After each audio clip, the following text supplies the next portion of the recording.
තමන්ට උරුම වුණු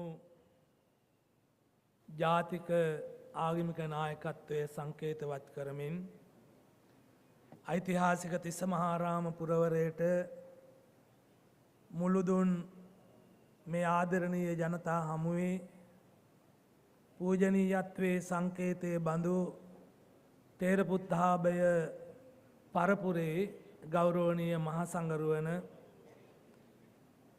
අපේ හම්බන්තොට දිස්ත්‍රික් ජාතික භික්ෂු පෙරමුණේ ප්‍රධාන අනුශාසක ගාලු මාතර හම්බන්තොට තෙපලාතේ ප්‍රධාන අධිකරණ සංඝනායක අතිගරු ශාස්ත්‍රපති කපුගම අත්‍යදස්‍ය අභිදාන අපේ නායක හාමුදුරන් වහන්සේ ප්‍රධාන අපේ සිල්මෑණියන් වහන්සේලා ඒ වගේම ඉස්ලාම් භක්තිකයන් නියෝජනය කරමින් ඒ සම්බන්ධ වෙන ඒ ඉස්ලාම් භක්තික පින්වත් මහත්වරුන් ඒ වගේම අපේ ජාතික ජනබලවේග රජයේ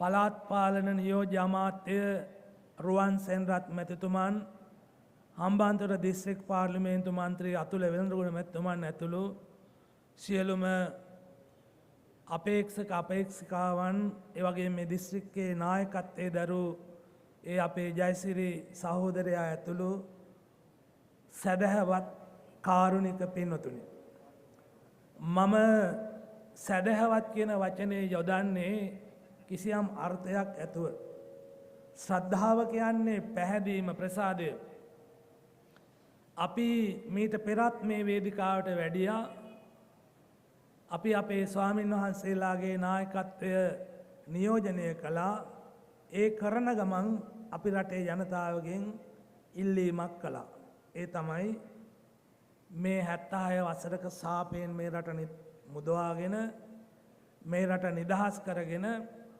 රට හදන්න රට ගොඩනගන්න අලුත් නායකත්වයකට සහාය දෙන්න කියන ඉල්ලීම ඒ ඇරෙන් අපි ඔගොල්ලෝ කාගෙන්වත් නූල්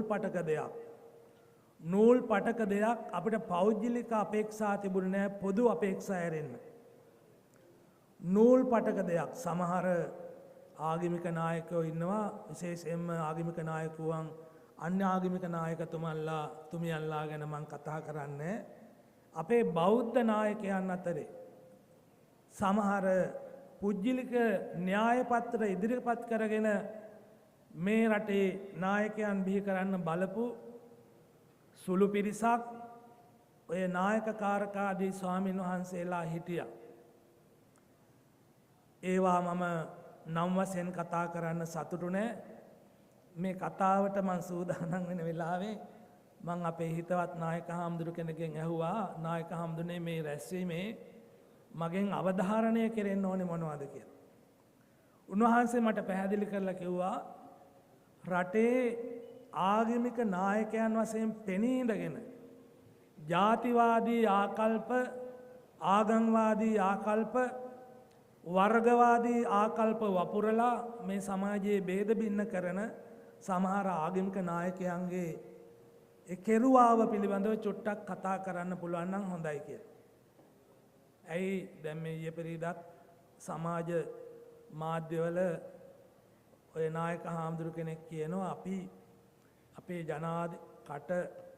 කටට කරන වැඩේ මට තේරෙන්නේ අපේ උපාසකම්මලා රවට්ට ගත්තා රුපියල් 20-30000ට බණ කියලා එහෙම සමහර චරිත තිබුණා. ඒ චරිත නියෝජනය කරපු හාමුදුරු නමක් මේ ළඟදී ওই සමාජ මාධ්‍යවල ප්‍රචාරය වෙනවා මේ ජනාධිපතිතුමෙක්ගෙන් ඉල්ලුවලු තෙල් ගෙන්නන එක ටිකක් අඩු කරලා තව මොනවද අඩු කරලා ටිකක් මේ පීඩාව දැනෙන්න අරින්න කියලා. කාටවත් දන්නේ නැහැ මේ පීඩාව දැනෙන්න අරින්න කියලා. ඒ කියන්නේ මිනිස්සුන්ටනේ.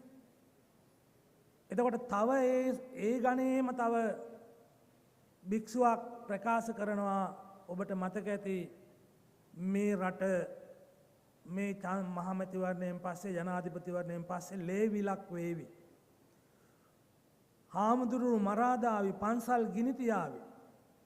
මෙහෙම කියපු හාමුදුරුවෝ ඉන්නවා දැන් නම් අර දෙකොන මූට්ටු වෙලා ඉන්නවා වගේ මට හිතෙන්නේ. ඒ නිසා ඒ වගේ නායකයන්ගේ උපදෙස් බාර ගන්නත් එපා, පිළිගන්නත් එපා. අර අපි කියන්නේ මේ කණින් අහලා අනිත් කණින් පිට කරන්න කියලා. ඒ වගේ එක එක්කෙනා තමන්ගේ පෞද්ගලික අභිමතාර්ථ වෙනුවෙන් එහෙම කතා කරන වැඩ කරන අවස්ථා තියෙනවා. ඉතින් අපේ ජනාධිපතිතුමාට මූලික වශයෙන්ම මම ප්‍රශංසාවක් කරනවා එතුමාගේ රජයේ පළමුවෙනි ජාතික පොසොන් උත්සවය මිහින්තලාවේ රාජ්‍ය අනුග්‍රහය ඇතුව සිද්ධ කරන්න කටයුතු කිරීම ගැන. ඇයි කියලා ඔයගොල්ලෝ දන්නවනේ, මම ඒ ගැන පුන කියන්න ඕනේ.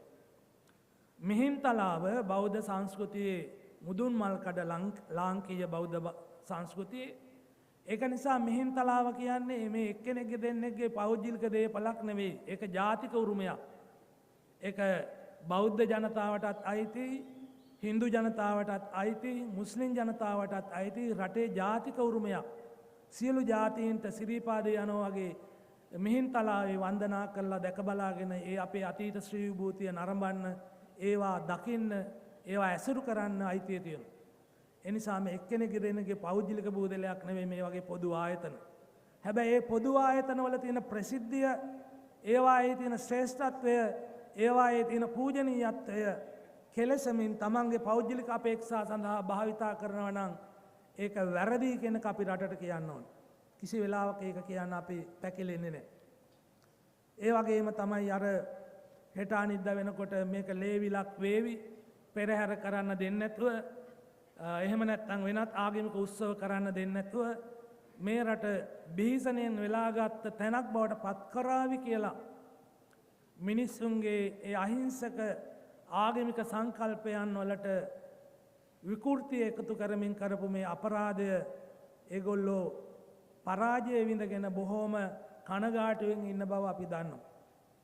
ඒ නිසා අපි බය නැතුව බොහොම සතුටින් සහ බොහොම නිහතමානීව මේ ජන හමුව අමතන්නේ අපේ හාමුදුරුවරුන්ට, අපේ නායකයන්ට, අපේ රටේ ජනතාවට අපි කියා හිටිනවා තව පොඩි යුතුයකමක් ඉතුරු වෙලා තියෙනවා. තව පොඩි යුතුයකමක් ඉතුරු වෙලා තියෙනවා. ඒ යුතුයකමට තමයි අපි දැන් මේ පෙළ ගැහෙන්නේ. අපේ ඇමතිතුමාලා, මන්ත්‍රීතුමන්ලා, මේ ග්‍රාමීය නායකයන් එක්තැන් වෙලා ඉන්නේ ඒ යුතුයකමට. ඒ මොකද්ද යුතුයකම?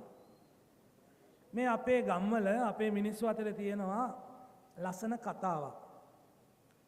ඒ කතාව තමයි අපිට පැලේ හිටවන්නත් පුළුවන්, පැලේ හැදෙනකන් ඉන්නත් පුළුවන්, වැල දුවනකන් ඉන්නත් පුළුවන්, අල බහිනකන් ඉන්නත් පුළුවන්. හැබැයි අලේ බැහැලා අලේ ගලවගෙන ඇවිල්ලා තම්බන්න මුට්ටියට දාලා ගින්දර පත්තු කරලා අර අලේ තැම්බෙනකන් ඉන්න බෑ. එහෙම හදිස්සියක් අපිට තියෙනවා. ඇයි පහුගිය කාලේ හිටියනේ ඔයගොල්ලෝ අල කෑවද, ලූණු කෑවද, එහෙම අහපු සීයලා නේ. සීයලා කජු, ගස් කජුත් එක්ක මේ මූදු පැලෑට කන්න කෝටි ගණන්, ලක්ෂ ගණන් මුදල් වෙන් කරනකොට මේ අල කතාවක් ඇදගත්තේ මොකටද කියලා හිතනවා ඇති. ඉතින් මේ අල කතාවේ උදාහරණය මම ගත්තේ පැලේ හිටවන්නත් පුළුවන්, පොළොව හදන්නත් පුළුවන්, වැල දුවනකම්, වැල හැදෙනකම් බලාගෙන ඉන්නත් පුළුවන්, අලේ බහිනකම් ඉන්නත් පුළුවන්. හැබැයි අපිට අලේ තැම්බෙනකම් ඉන්න බැරි කමක් තියෙනවා. ඔය පහුගිය කාලේ නයි නටවපු මාමා කෙනෙක් හිටියානේ. නයි නටවපු මාමා දැන් අලුත් නැටුමක් පටන් අරන් තියෙනවා.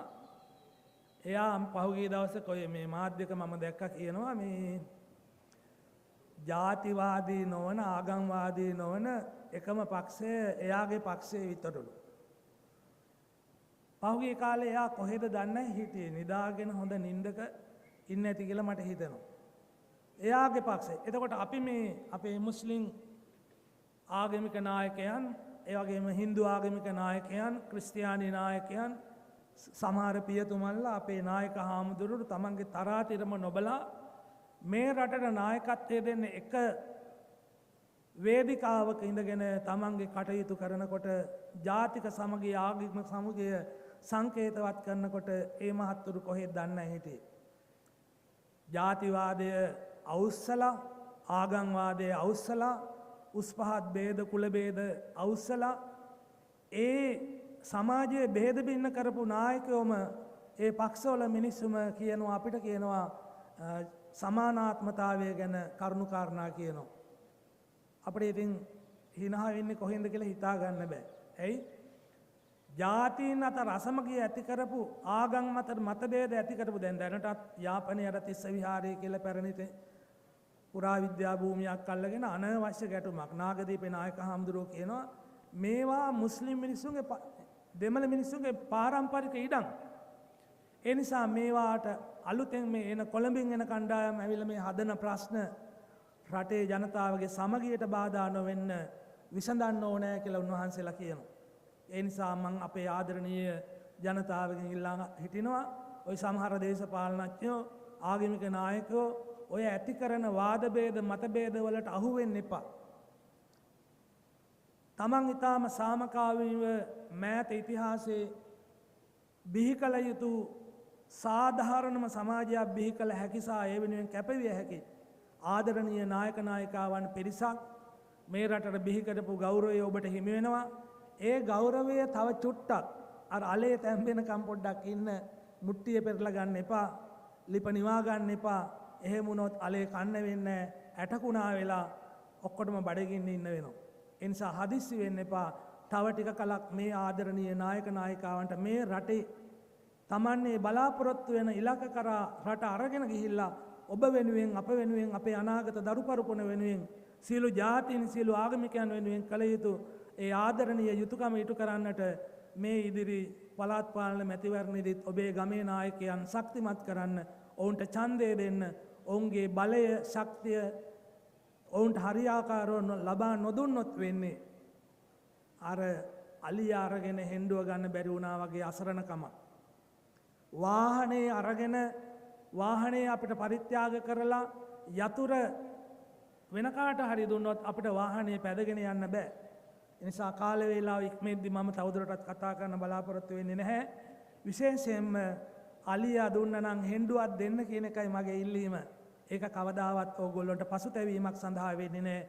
ඕගොල්ලොන්ට හැමදාමත් සතුටෙන් සැනසීමෙන් නිදහසේ අපි රටට මගේ ජාතියට යුතුයකම් කළ මිනිහෙක්.